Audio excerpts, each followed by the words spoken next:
L'actualité est très riche ce week-end donc en Sarthe en termes de sport. On continue de parler un petit peu de basket puisque le MSB, je vous le disais il y a quelques instants, parfaitement conclu sa pré-saison. Vainqueur du tournoi de Sablé le week-end dernier, eh bien, le MSB a remis ça du côté de Bourges ce week-end en gagnant ses deux matchs. Finale remporté 77-74 face à Gravelines Dunkerque.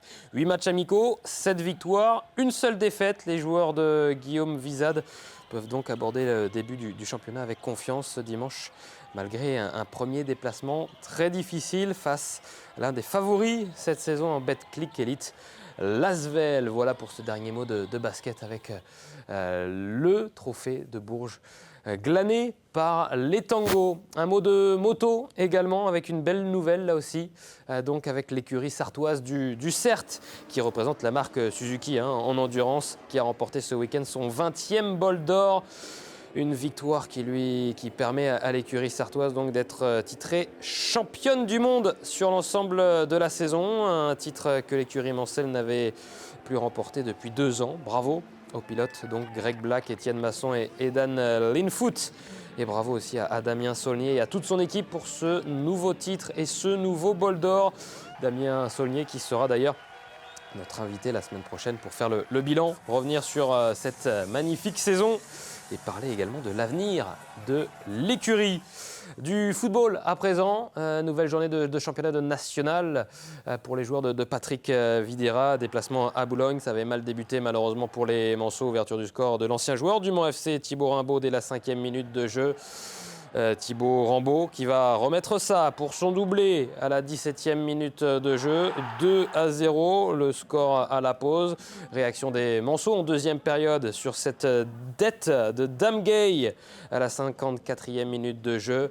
Le Mans FC qui va même pousser, égaliser en fin de match à la 88e minute de jeu grâce à Arnold Voula. Et puis un ballon perdu par Antoine Rabillard malheureusement. Et un but exceptionnel, encore une fois, de Thibaut Rimbaud, le triplé pour l'ancien joueur du Mans FC qui punit donc son ancienne équipe avec ce triplé et cette victoire au bout du temps additionnel, donc à la 92e minute de jeu. C'est terrible pour les Manceaux qui étaient juste revenus au score. Donc score final 3-2 pour Boulogne qui bat donc le Mans FC. On regarde le classement peut-être de ce championnat national. Le Mans FC qui perd une place au classement, donc 5 points après 5 journées de championnat. Prochain match, ça sera face à Bourg-Péronnas, vendredi à 19h30 au stade Marie-Marvin.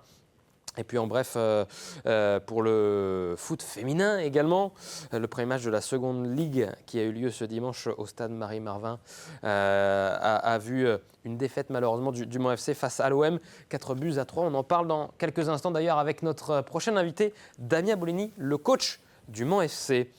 Triathlon, le triathlon de Spey ce week-end qui se tenait donc du côté du domaine de la Housset avec plus de 200 participants, notamment sur le triathlon. Il y avait également du monde pour le swimrun organisé dans l'après-midi. Et sur le triathlon de Spey, donc, vous le voyez, avec le soleil, même avec un petit peu de fraîcheur aussi au départ pour les courageux qui ont donc été dans le lac, dans les temps. Derrière, Tanguy Tirel a fait une folle remontée sur le vélo et a poursuivi son effort sur la course à pied pour aller prendre la victoire. S'adjugeait donc ce triathlon de Spey, le sociétaire du Sco-Angers Triathlon qui devance donc Liam Chaumulot du même club d'ailleurs, et puis Maxence Rondeau de Château-Gontier qui vient prendre la 3e place de ce triathlon de Spey. On écoute le grand vainqueur, donc Tanguy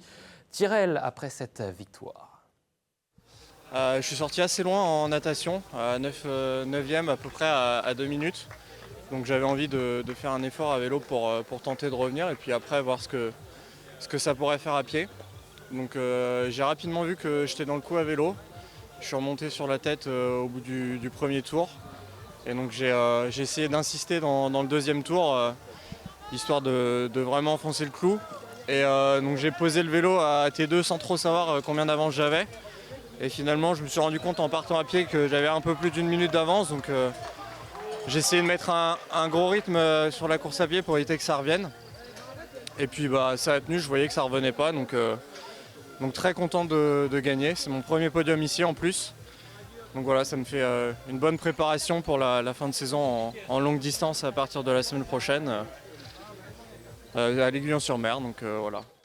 La victoire de Tanguy Tirel, donc du SCO Angers triathlon sur le triathlon de Spey. Et chez les dames, on va voir que c'est une Sartoise qui s'est imposée, qui a été chercher la victoire avec Inès Deporter. Bravo à Inès pour avoir remporté la victoire. La deuxième place pour Adeline Fayon. Donc deuxième de ce triathlon de Spey, et la troisième place pour la sociétaire de Le Mans Triathlon avec Marion Bailly, donc sur la troisième marche du podium. On écoute Inès Deporter, la vainqueur donc de ce triathlon de Spey. Je suis partie toute seule dès le début. Et puis j'ai fait ma course toute seule. Je pensais me faire rattraper en vélo, mais finalement non. Il n'y aura pas de la place pour tout le monde. Bravo, voilà, monsieur. je me suis inscrite cette semaine. Bravo. Et c'était juste pour le kiff, et c'est ce que j'ai fait. Donc je suis trop contente, j'ai pris beaucoup de plaisir.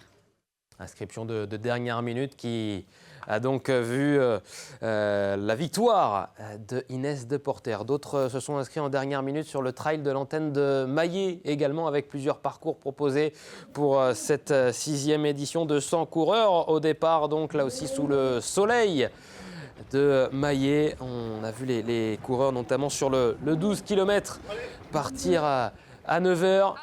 Avec donc le passage du premier groupe au départ et l'arrivée victorieuse pour Stéphane Cordier, donc, qui s'impose sur le 12 km. Stéphane Cordier de Athlétisme Sarthe-Loire 72 qui s'impose devant son coéquipier Romain Delage. Et nous, avec LMTV, on termine à la 3e place. Vous l'avez vu. Allez, on écoute Stéphane Cordier, le vainqueur donc de ce trail de l'antenne de Maillé sur le format 12 km. Je suis parti dans un groupe de 5-6 coureurs à une allure assez régulière, à 3,45 au kilomètre. Et après, au niveau du 3/4e kilomètre, j'ai pu accélérer un petit peu avec mon coéquipier de club, Romain Delage. J'ai creusé l'écart sur une partie un peu plus technique, où j'ai pu voir que j'avais une vingtaine de mètres d'avance sur mes deux poursuivants, Romain Delage et Antoine Besson. Et après, sur tout le long du parcours derrière, j'ai essayé de gérer mon avance. Il fallait faire attention parce que ça revenait un peu, donc il ne fallait pas non plus s'endormir, mais ça a tenu jusqu'au bout et je suis très, très satisfait. Et sur le long parcours donc de 21 km, celui qui allait jusqu'à l'antenne de Maillé, eh bien la victoire, elle est revenue à Maxime Coilier, donc devant Kevin Landier et Georges Greneche. Voilà pour ce trail de l'antenne de Maillé. Tout de suite, la carte des sports.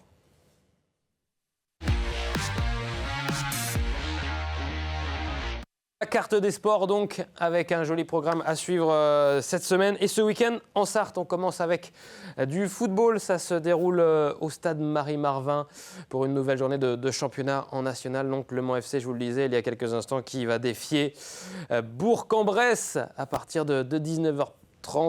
Les places sont disponibles sur le site internet du stade Marie-Marvin ou sur le site internet du Mans FC. Du badminton, le 5e tournoi de Coulennes. Ça se passe vendredi. Donc tournoi nocturne donc organisé du côté de Coulennes avec un double femme et un double homme. Il y a également de la course à pied avec la 6e édition du trail du Rotary à Saint-Marc-d'Outillet. Là aussi, c'est la 6e édition. Donc après Maillé, vous pouvez aller à Saint-Marc-d'Outillet pour gambader dans les bois avec un long parcours, 30 km. Il y a aussi un 20 km, un 11 km et un 5 km. Les places sont encore disponibles. On en reparle dans quelques instants en 4e et dernière partie d'émission avec la présidente donc, du Rotary Maillé Sud-Sarthe. Il y a également du VTT du côté de Saint-Bié. Donc Saint-Bié en Belin avec les 6 heures VTT. Ça se passe à partir de samedi. C'est samedi d'ailleurs, avec plein d'animations sur place. N'hésitez pas à vous rendre du côté de Saint-Bié en Belin. Les inscriptions qui sont encore disponibles donc pour participer à ces 6 heures VTT en relais. Vous pouvez le faire entre amis ou en famille, bien évidemment. Et puis dimanche, du côté de la Suze, il y a une autre course à pied. Si vous n'êtes pas fatigué du trail de Saint-Marc-d'Outillet avec le Rotary, n'hésitez pas à vous diriger à la Suze sur Sarthe. Pour les foulées Suze-Rennes, là aussi, il y a plusieurs distances. Vous avez le 5 km, le 10 km et pour les plus courageux, le semi-marathon, donc, avec également une discipline où vous pouvez faire de la marche, bien évidemment. Et donc avec tout l'attirail, le dossard, les puces même, vous aurez votre temps chronométré. Et inscription donc encore disponible pour les foulées Suze-Rennes. À suivre dans quelques instants. On parle de foot, de football féminin avec donc Damien Bolini, notre prochain invité. C'est l'entraîneur, le coach de la section féminine du Mans FC qui a fait ses grands débuts donc dans cette seconde ligue. La seconde ligue, eh bien, c'est la nouvelle ère du football féminin de la 2e division féminine française donc, qui fait son entrée dans le monde professionnel. On en parle tout de suite avec ce premier match qui les opposait face à l'Olympique de Marseille. On en parle tout de suite avec Damien Bolini juste après une courte page de publicité. À tout de suite.